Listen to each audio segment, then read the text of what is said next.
کی تلاش. لباس کی صحیح حیثیت بریکٹ میں لباس سے مراد گوشت پوش کا جسم ہمارے سامنے اس وقت آتی ہے جب ہم مر جاتے ہیں، یعنی ہمارے اوپر موت واقع ہو جاتی ہے. اس قانون کے تحت مرنے کے بعد گوشت پوش کا جسم محض لباس کی صورت اختیار کر لیتا ہے. یہ ضروری ہے کہ ہم تلاش کریں کہ زندہ رہنے کی حالت میں ہمارے اوپر کوئی ایسی حالت واقع ہوتی ہے جو موت سے ملتی جلتی ہو یا موت سے قریب ہو، یا حالت وقتی طور پر ہوتی ہو یا کچھ طویل عرصے کے لیے واقع ہوتی ہو. اس لیے کہ جب تک کوئی حرکت مسلسل اور متواتر نہ ہو اس کو مثال نہیں بنایا جا سکتا. زندگی کے مراحل میں یا زندگی کے شب و روز اور ماہ و سال میں جب ہم موت سے ملتی جلتی حالت کو تلاش کرتے ہیں تو ہمیں ایک حالت پر مجبوراً رکنا پڑتا ہے، اور موت سے ملتی جلتی یہ حالت نیند ہے. بزرگوں کا کہنا ہے سویا اور مرا برابر ہے. فرق اتنا ہے کہ نیند کی حالت میں روح کا تعلق اپنے لباس سے برقرار رہتا ہے اور وہ اپنے لباس کی حفاظت کے لیے چوکنا اور مستعد رہتی ہے، اور موت کی حالت میں روح اپنے لباس سے اپنا رشتہ در و بس توڑ لیتی ہے، یا یوں کہیے کہ لباس اتار کر آگے بڑھ جاتی ہے. نیند ہماری زندگی میں ایک ایسا عمل ہے کہ ہمیں اس عمل سے روح کی صلاحیتوں کا پتہ چلتا ہے. ہم دو حالتوں میں زندگی گزارتے ہیں. ایک حالت یہ ہے کہ ہماری آنکھیں کھلی ہوئی ہیں، ہمارا شعور بیدار ہے، ہم ہر چیز کو دیکھ بھی رہے ہیں، سن بھی رہے ہیں اور محسوس بھی کر رہے ہیں، اور حرکت میں بھی ہیں. اس طرح حرکت میں ہے کہ روح کا لباس بھی حرکت میں ہے. یہ حالت بیداری کی ہے. زندگی میں دوسری حالت جس کو نیند کہا جاتا ہے میں بھی ہم دیکھتے ہیں، سنتے ہیں، محسوس کرتے ہیں، خود کو چلتا بھی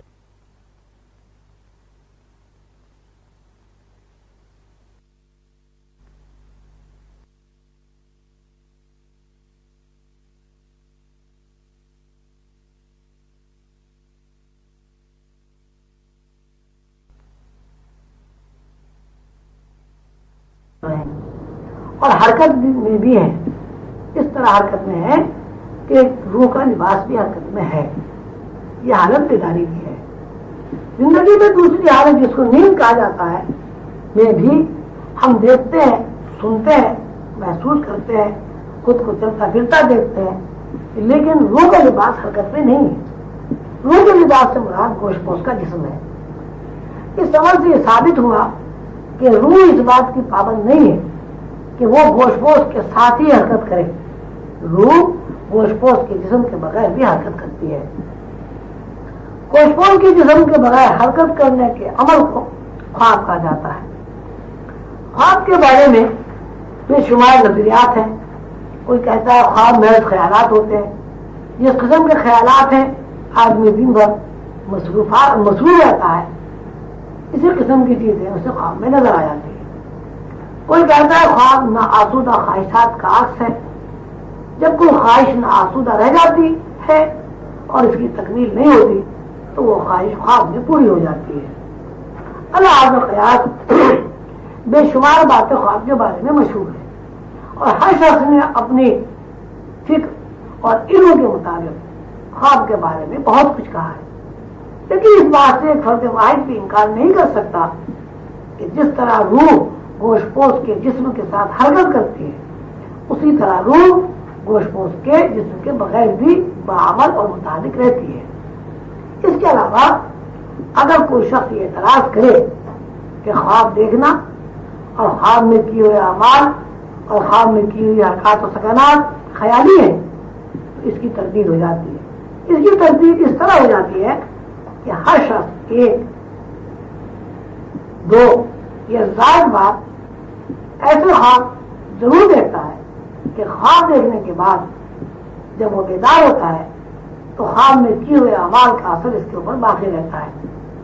اس کی ایک بڑی واضح مثال خواب میں کیے ہوئے اعمال کے نتیجے میں غسل واجب ہونا ہے. جس طرح کوئی آدمی بیداری کی زندگی میں جن سے لذت حاصل کرنے کے بعد ناپاک ہو جاتا ہے اور مذہباً اس کے اوپر غسل واجب ہوتا ہے، اسی طرح خواب دیکھی ہوئی اس عمل کے بعد بھی اس کے اوپر غسل واجب ہو جاتا ہے، اور وہ اس وقت تک نماز ادا نہیں کر سکتا جب تک کہ وہ غسل جنابت نہ کر لے۔ یہ بھی دیکھا گیا ہے کہ خواب میں کوئی ڈراؤنا منظر نظروں کے سامنے آ گیا، آدمی جب بیدار ہوا تو منظر کی دہشتناکی اس کے اوپر پوری طرح مسلط ہوتی ہے۔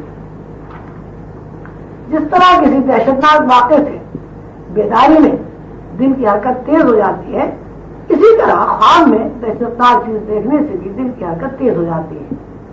بیداری میں جس طرح کوئی خوشنما منظر دیکھنے کے بعد آدمی کے اوپر سرور و انبساط کی کیفیت پیدا ہوتی ہے، اس طرح خواب میں دیکھے ہوئے مناظر کے بعد بھی انسان کے اوپر مسرت اور شادمانی کی کیفیت طاری ہو جاتی ہے، اور آدمی بیدار ہونے کے بعد خود کو بہت خوش اور مسرت محسوس کرتا ہے۔ یہ بیداری کے اور خواب کے اعمال و واقعات کا اجمالی خاکہ ہے۔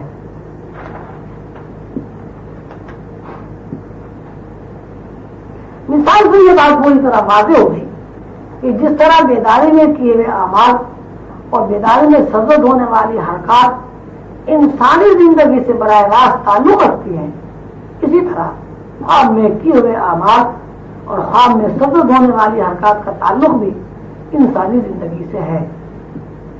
یہاں یہ اعتراض ہو سکتا ہے کہ نیند کی حالت میں کیے ہوئے اعمال سب کے سب حقیقی نہیں ہوتے اور کیے ہوئے تمام اعمال کا تاثر قائم نہیں ہوتا۔ اس کا جواب یہ ہے کہ بیداری میں کیے ہوئے اعمال و حرکات کا تاثر بھی اسی وقت قائم ہوتا ہے جب آدمی ان اعمال کی طرف متوجہ ہو، یعنی ظاہری طور پر کسی عمل یا حرکت کو قبول کرنے کے بعد اس کا تاثر قائم ہوتا ہے۔ بیداری کے اعمال و واقعات اور خواب کے اعمال و واقعات کو سامنے رکھ کر دونوں کا موازنہ کیا جائے تو یہی بات سامنے آتی ہے کہ اگر ہم بیداری میں کسی چیز کی طرف یا کسی کام کی طرف متوجہ ہیں تو وہ چیز ہمارے لیے خیالی نہیں رہتی، لیکن اگر ہم اس چیز کی طرف متوجہ نہیں ہیں تو بیداری میں کیا ہوا عمل بھی ایک خیال کی حیثیت میں منتقل ہو جاتا ہے۔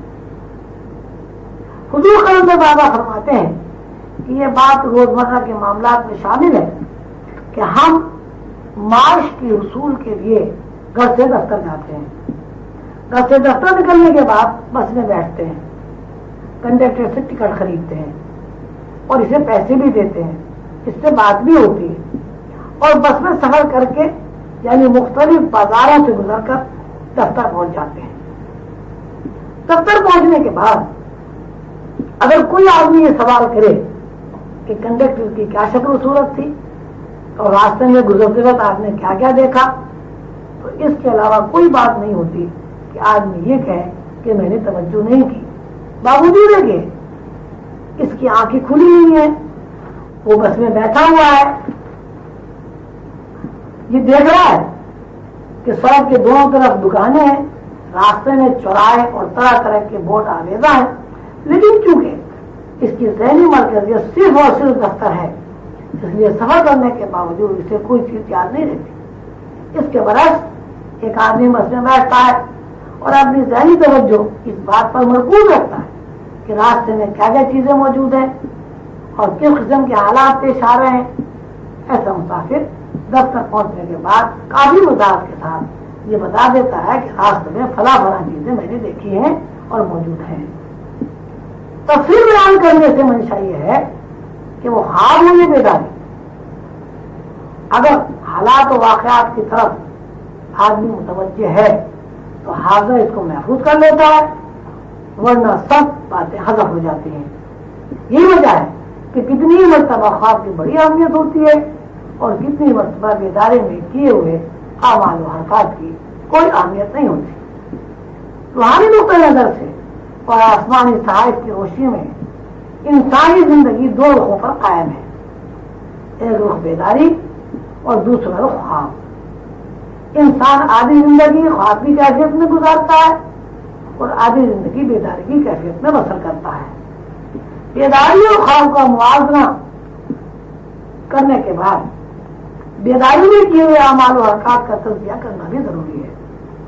خواب میں جو سفر کیا جاتا ہے اس میں ٹائم اور اسپیس نہیں ہوتا، ایک جگہ سے دوسری جگہ منتقل ہونے کے لیے کسی سواری کی یہ ٹائم گزارنے کی ضرورت پیش نہیں آتی۔ اس کے برعکس بیداری میں ایک جگہ سے دوسری جگہ منتقل ہونے کے لیے سواری کی ضرورت پیش آتی ہے اور وقت ہونا بھی لازم ہے۔ لیکن گہرائی میں تفکر کیا جائے تو خواب کی زندگی میں کیے ہوئے اعمال و حرکات بھی اسی طرح سرزد ہوتے ہیں جس طرح بیداری میں سرزد ہوتے ہیں۔ یعنی کسی کام کو کرنے کے لیے پہلے اس کام کو کرنے کا خیال پیدا ہوتا ہے، پھر اس خیال میں رنگینی پیدا ہوتی ہے اور یہ تصور بن جاتا ہے، اور یہ تصور جب اپنی رہنائیوں کے ساتھ مکمل ہو جاتا ہے تو مظہر بن جاتا ہے۔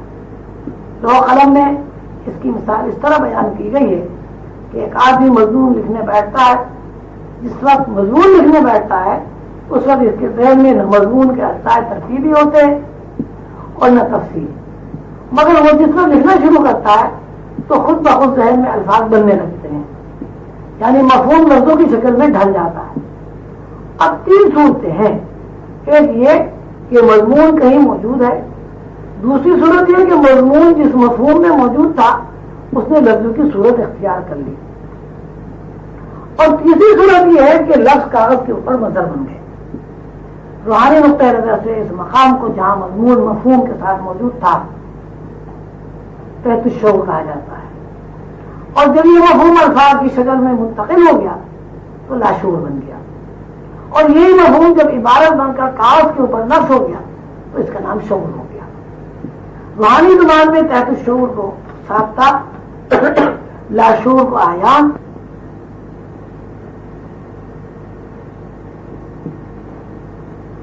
مضمون نگار کی مثال سے ہمیں یہ معلوم ہو گیا کہ مضمون کاغذ پر نقش ہونے سے پہلے کہیں موجود تھا، اس طرح موجود تھا کہ ہم اس سے واقف نہیں تھے، لیکن جب ہم نے خود کو تیار کر کے اس مفہوم کی طرف اپنی توجہ کو مرکوز کیا تو مفہوم ہمارے ذہن میں آ گیا۔ ذہن میں آنے سے مراد یہ ہے کہ وہ چیز حافظے کی سطح پر ابھر آئی، ہم نے ہاتھ اور قلم کا سہارا لے کر حافظے پر موجود ان نقوش کو کاغذ کی زینت بنا دیا۔ یہ حقیقت منکشف ہوئی کہ انسان کا ذہن پہلے سے مضمون اور مفہوم سے روشناس تھا۔ مضمون اور مفہوم سے روشناسی اس بات کی دلیل ہے کہ انسان کائنات کی ہر چیز سے روشناس ہے۔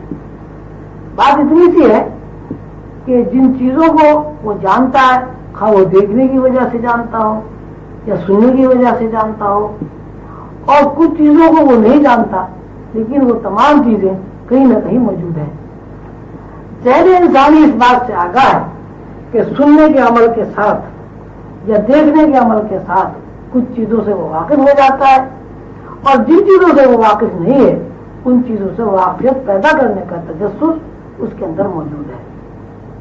یہی وہ تجسس ہے جو مادی اور روحانی صلاحیتوں کو ہمارے اوپر واضح کرتا ہے۔ تجسس کی روشناسی ایسی ہے، ہم جس حد تک واقف ہو جاتے ہیں اسی مناسبت سے ہمارے اندر صلاحیتیں بیدار ہو جاتی ہیں اور ہم نئی چیزیں اختراع کرنے پر قدرت حاصل کر لیتے ہیں۔ یہ روحانی طرزوں میں یہ صلاحیتیں اس قدر وسعت اختیار کر لیتی ہیں کہ کائنات ایک آئینے کی طرح ہمارے سامنے آ جاتی ہے، اور ہم اس بات سے واقف ہو جاتے ہیں کہ کائنات میں پہلے کیا تھا، اب کیا ہے اور آئندہ کیا ہوگا۔ دراصل تجسس ہی ایک ایسی حرکت ہے جس کے ذریعے کوئی انسان علوم میں ترقی کر کے مہارت حاصل کر سکتا ہے۔ پچھلے اسباق میں اس بات کی وضاحت کی گئی ہے کہ انسان کے اندر زندگی سے متعلق، خواہ وہ زندگی ٹائم اسپیس میں پابند زندگی ہو یا ٹائم اسپیس سے آزاد زندگی ہو، خیالات کے اوپر قائم ہے، اور ہر خیال ایک علم کی حیثیت رکھتا ہے۔ اس بات کو سمجھنے کے لیے فلم کی مثال کافی حد تک وضاحت کرتی ہے۔ پروجیکٹر سے لہریں چلتی ہیں جو محسوس بھی ہوتی ہیں اور نظر بھی آتی ہیں، لیکن ان لہروں کے بارے میں ہمارے ذہن میں کوئی معنی پیدا نہیں ہوتے۔ سینما میں بیٹھے ہوئے ہم یہ دیکھ رہے ہیں کہ پشت کی جانب سے روشنیوں، لہروں، اس شعاؤں کی ایک دھار چلی آ رہی ہے، اور یہ لہریں یہ شعائیں پردے پر جا کر ٹکرا رہی ہیں. جب یہ لہریں یہ شعائیں پردے پر جا کر ٹکراتی ہیں تو وہاں ہمیں مختلف صورتیں، مختلف شکلیں اور مختلف رنگ نظر آتے ہیں. ہم ان لہروں کو خیال سے تشریح دے سکتے ہیں اور لہروں کے ٹکرانے کے عمل کو علم سے تشریح دے سکتے ہیں. لہروں کے پردے یا اسکرین سے ٹکرانے کے بعد جو صورتیں اور جو رنگ جلوہ گر ہوتے ہیں انہیں وہ معنی اور مفہوم سے تشریح دے سکتے ہیں. اس مثال سے یہ پتہ چلتا ہے کہ خیال جب تک کسی اسکرین پر ٹکرا کر اپنا مظاہرہ نہ کر لے اس وقت تک خیال علم اور معنی کا جامہ نہیں پہنتا. اس خیال کو مظہر بننے کے لیے 3 دائروں میں سفر کرنا پڑتا ہے. ان 3 دائروں کا نام سابطہ، آیان اور جویہ ہے. سابطہ کا دوسرا اصطلاحی نام روح اعظم، آیان کا دوسرا اصطلاحی نام روح انسانی اور جویہ کا اصطلاحی نام روح حیوانی ہے. ان 3 دائروں ہی میں سے گزر کر کوئی علم بنتا ہے. جب کوئی سالک 3 دائروں کے اندر داخل ہو جاتا ہے تو اس کے اندر روح کی بیداری کی صلاحیتیں پیدا ہو جاتی ہیں اور جس مناسبت سے روحانی صلاحیتیں بیدار ہوتی ہیں اسی مناسبت سے آدمی کے اندر کی آنکھ کی وسعت بڑھتی جاتی ہے. اندر کی آنکھ جو کچھ دیکھتی ہے اور جس مقام میں سفر کرتی ہے اس کو 6 حصوں میں تقسیم کیا گیا ہے. پہلا حصہ کشف الجو ہے. کشف الجو دراصل ایک صلاحیت ہے، ایسی صلاحیت کہ جو بیدار ہو جاتی ہے تو اس کو اس بات کا شعور حاصل ہو جاتا ہے کہ مجھے اللہ تعالیٰ کی نسبت حاصل ہے اور اللہ تعالیٰ کے ساتھ نسبت حاصل ہونے کو نسبت وحدت کہا جاتا ہے. نسبت کے معنی یہ ہے کہ سالک کو ایک مخصوص طرز فکر حاصل ہو جائے. مثلا نسبت وحدت یہ ہے کہ بندہ اس بات کو جان لے، سمجھ لے اور اس کے ذہن میں یہ بات راسخ ہو جائے کہ میں مخلوق ہوں اور میرا خالق اللہ ہے. نسبتوں کی بہت سی قسمیں ہیں، تقریباً 17 یا 18 نسبتیں تصوف میں بیان کی گئی ہیں. نسبت عشق، نسبت سکینہ، نسبت مطمئنہ وغیرہ وغیرہ جو آئندہ انشاءاللہ تشریح میں بیان کر دی جائیں گی.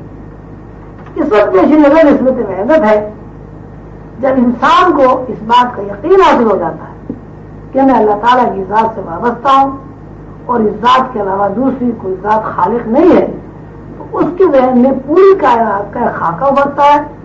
بالفاظ دیگر اس طرح کہا جا سکتا ہے کہ نسبت وحدت کے تحت خالق اور تخلیق کا نظام اس کے ذہن پر منعکس ہونے لگتا ہے. جب کائنات کا اجتماعی نظام ذہن کے اوپر منعکس ہونے لگتا ہے تو اس کا علم، اس کا تفکر اس طرف رہنمائی کرتا ہے کہ کوئی ایک بساط ایسی ہے کہ جہاں پوری مخلوقات موجود ہیں. یہ تخلیق کائنات کا پورا پروگرام نقش ہے. اس نقش کے ابھار کے بعد اس کے علم میں یہ بات آ جاتی ہے کہ اللہ تعالیٰ خالق ہے اور ساری کائنات اللہ تعالیٰ کی تخلیق اور اللہ تعالیٰ کا کنبہ ہے. یہ وہ یقین ہے جس کی بنا پر انسان چاند، ستاروں اور اپنے زمین سے الگ ماحول اور زمین کے اوپر موجود دوسری مخلوقات سے متعارف ہوتا ہے. ہم جب آسمان کی طرف نظر اٹھاتے ہیں تو ہمیں بے شمار ستارے نظر آتے ہیں. نہ صرف یہ کہ ہمیں ستارے نظر آتے ہیں بلکہ ہمارے حواس ستاروں کی روشنی کو، ان کی ٹھنڈک کو اور ان کی چمک کو اور اس ماحول کو جس میں ستارے جگمگ کر رہے ہیں اس ماحول کو محسوس کر لیتا ہے. جب ہم ستاروں کو دیکھتے ہیں تو ہمارے لاشعور میں یہ بات آ جاتی ہے کہ ستارے کسی بساط پر قائم ہیں یا کسی بساط پر کسی مخصوص نظام کے تحت گردش کر رہے ہیں. اس کا مطلب یہ ہوا کہ انسانی نگاہ اپنے ماحول سے باہر کی چیزوں کو بھی دیکھتی ہے اور دیکھنے کے ساتھ ساتھ انسان کے اندر کام کرنے والی حس ان چیزوں کے تاثرات کو محسوس بھی کرتی ہے. مثلا جب ہم چاند کو دیکھتے ہیں تو ہمارا دماغ چاند کی ٹھنڈک کو محسوس کرتا ہے. ہم جب سورج کو دیکھتے ہیں تو ہمارا دماغ سورج کی تپش کو محسوس کرتا ہے. چاند کی روشنی اور سورج کی روشنی کو دیکھنا آنکھ کا دیکھنا ہے اور چاند اور سورج کے تاثرات کو قبول کرنا حص کا پہچاننا ہے. چاند اور سورج کیا ہے اس بارے میں ہمیں صرف اتنا علم ہے کہ یہ چاند ہے، یہ سورج ہے. ایسی کوئی یقینی بات ہمارے علم میں نہیں ہے کہ سورج کی روشنی کہاں سے ملتی ہے اور چاند کی روشنی کا منبع اور مخزن کیا ہے. اس کو آسان اور سیدھے الفاظ میں اس طرح بیان کیا جائے گا کہ انسان کی نگاہ تمام اجرام سماوی کو بھی دیکھتی ہے اور زمین کے اوپر موجود مختلف نوع اور مختلف مخلوقات کو بھی دیکھتی ہے. وہ نگاہ جو انسانی آنکھ کو نگاہ کا تصور دے رہی ہے وہ کائنات کو دیکھتی ہے. اب کائنات کا دیکھنا دو طرزوں میں ہے. ایک کائنات کو صرف دیکھنا اور ایک یہ بات معلوم ہونا کہ کائنات کن فارمولوں سے مرکب ہے. کائنات کو دیکھنا یا مظاہر کو دیکھنا اور یہ دیکھنا شعوری دائرہ کار میں آتا ہے. کائنات کے باطن کو دیکھنا یعنی کائنات کن فارمولوں پر قائم ہے لاشعور کا دیکھنا ہے. انسان کا لاشعور اس بات کو اچھی طرح جانتا ہے کہ کائنات کے ہر ذرے کی شکل و صورت، حرکات اور باطنی حسیات کیا ہیں. یہ علم شعور میں اس لیے نہیں آتا کہ انسان کو اپنے لاشعور کا مطالعہ کرنا نہیں آتا. تو ہمارے اندر لاشعور کو مطالعہ کرنے کی صلاحیت بیدار ہو جائے تو پھر کائنات کے ہر ذرے کی شکل و صورت، حرکات اور باطنی حسیات کا مطالعہ کرنا آسان ہو جائے گا. کائنات کی باطنی حسیات کو مطالعہ کرنے کی صلاحیتوں میں پہلی صلاحیت کا نام کشف الجو ہے. مضمون نگار کی مثال دی جا چکی ہے. اس میں بتایا گیا ہے کہ مضمون نگار جب مضمون لکھنے بیٹھتا ہے تو مضمون کا مفہوم پہلے مضمون نگار کے لاشعور میں موجود تھا، وہاں سے منتقل ہو کر ذہن تک پہنچا اور جب ذہن یا شعور لاشعور کے اندر اس مضمون کی طرف متوجہ ہو گیا تو مضمون الفاظ کی شکل اختیار کر کے کاغذ پر منتقل ہو گیا. روحانی نقطۂ نگاہ سے مضمون کا موجود ہونا ٹائم اسپیس میں قید نہیں ہے. لاشعور میں مضمون پہلے سے موجود ہے، خواہ وہ ہزاروں سال پہلے لکھا جا چکا ہو یا ہزاروں سال بعد لکھا جانے والا ہو. یہ بات بیان کی جا چکی ہے کہ اللہ تعالیٰ نے کل کہا تو ازل سے ابد تک جو کچھ جس ترتیب کے ساتھ وقوع میں آنا تھا وقوع میں آ گیا. یعنی اللہ تعالیٰ کے ذہن میں کائنات سے متعلق جو پروگرام تھا، اس پروگرام سے متعلق جو فارمولے تھے، جو اس کے اجزاء ترکیبی تھے، اجزاء ترکیبی میں ماضی، حال، مستقبل جس طرح بھی موجود تھے کن کہتے ہی وجود میں آ گئے. کن کہنے کے بعد کسی زمانے میں بھی لاکھوں سال پہلے یا لاکھوں سال بعد جو چیز بھی مظاہرے میں آئے گی وہ اس کا مظہر ہوگی جو کن کے بعد وجود میں آ چکا ہے. یعنی کائنات میں کوئی ایسی چیز موجود نہیں ہو سکتی جو پہلے سے اپنا وجود نہ رکھتی ہو. یہ نسبت وحدت کے تحت ایک طرز فکر کا بیان ہوا کہ جب کسی بندے کے یقین میں یہ بات راسخ ہو جاتی ہے کہ ہم مخلوق ہیں اور ہمارے بنانے والا خالق اللہ ہے، ایسا اللہ جو یکتا ہے اور اس کا کوئی ہمسر نہیں ہے، تو اس کے ذہن میں کن کے بعد کا پروگرام آنے لگتا ہے اور یہ بات اس کا یقین بن جاتی ہے کہ جو کچھ ہو چکا ہے یا جو کچھ ہو رہا ہے یا جو کچھ آئندہ ہوگا وہ سب کن کے بعد کا مظاہرہ ہے. سیدنا حضور علیہ الصلوۃ والسلام نے اسی بات کو اس طرح کہا ہے، جب القلم بما ہوا کائن، یعنی قلم لکھ کر خشک ہو.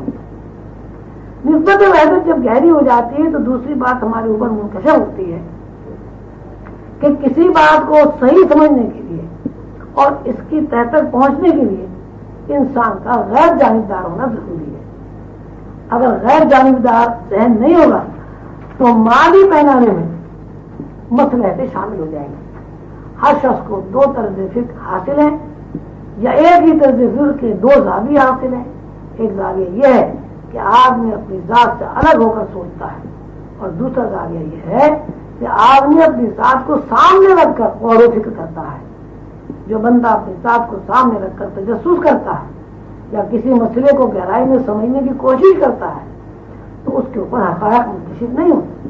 اور جو بندہ اپنی ذات سے ماورا ہو کر یعنی نیوٹرل اور غیر جانبدار ہو کر کسی مسئلے کی حقیقت کو تلاش کرتا ہے اس کے اوپر حقائق منکشف ہو جاتے ہیں. نسبت وحدت کے تحت دنیا میں موجود ہر فرد کو یہ صلاحیت وضعیت کی گئی ہے تاکہ کوئی فرد، کوئی گروہ، کوئی طبقہ، کوئی قوم اور کسی بھی مذہب و ملت کا آدمی معاملات کی تفصیل اور صحیح فیصلوں سے استفادہ کر سکے۔ یہ بات ذہن نشین ہو چکی ہے کہ کائنات ایک